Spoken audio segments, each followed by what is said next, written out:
A few people have asked me what you should do if your Mac doesn't detect your external drive when you plug it in. The answer is, it's actually pretty straightforward, and in this short video, I'm going to show you exactly what to do. Firstly, does the external drive actually work? You can verify this by plugging it into another computer if you have one available. It doesn't matter if it's a PC or Mac either, you just want to make sure that it actually works. You can test this by seeing if it comes up on the desktop or going into File Explorer or Finder and seeing if it pops up at all. The next step, and what is probably going to fix your issue, is by properly formatting the drive in macOS. Let's jump into my M1 MacBook Pro so I can show you. Okay, so we are on my M1 MacBook Pro at the moment. Now, before we go any further, definitely do open up Finder first of all, and then you want to come up here to Finder, Preferences, and then you want to make sure that you are in General, and you want to make sure that external disks is ticked under the show these items on the desktop, because you want to actually have this try and come up in the top corner when you do plug in your external drive. So we'll close that down, and we're going to actually plug in our external drive at this point. Now, as you might have seen in some of the B-roll earlier on in this video, I am using a Samsung T5 external SSD.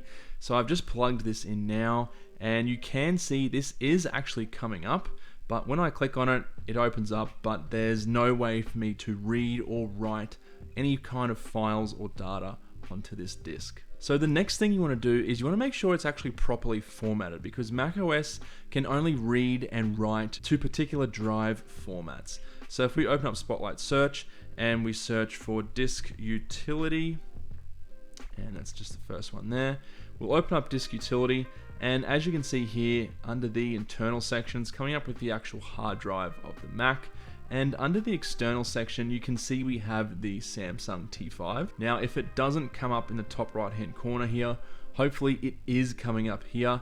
If it does not come up here at this point, what you want to do is you want to try a different cable on the hard drive if you have one available. And then you also want to restart your Mac just to make sure it's not anything with the actual software. Now, for most of you guys, you probably will see it here. So what you want to do is you want to click on it. Now, if you have previously formatted this Mac and you know that it should be working, you can try doing a first aid if the option is available to you. That's going to try and repair the disk, and it's going to try not to lose any of your data. There's no guarantees, but it's just going to try and fix any kind of bad sectors or errors on the drive, and that might be why it's not coming up on your Mac. For 99% of you though, you're going to actually want to erase the drive and essentially reformat it. So we're going to click the erase button, and we're going to give our drive a name. So I'm just going to take that underscore out of there. And you can see right now, it's actually a Windows NT file system format, so NTFS. And that essentially means that Windows is the only device that's going to actually be able to read this disk. So you have two options now. You can set it to macOS Extended, or you can set it to exFAT. Now, if you're only going to be using this drive with Mac and macOS only, so no Windows computers, choose macOS Extended Journal. This is going to give you the best kind of compatibility and usability with your Mac.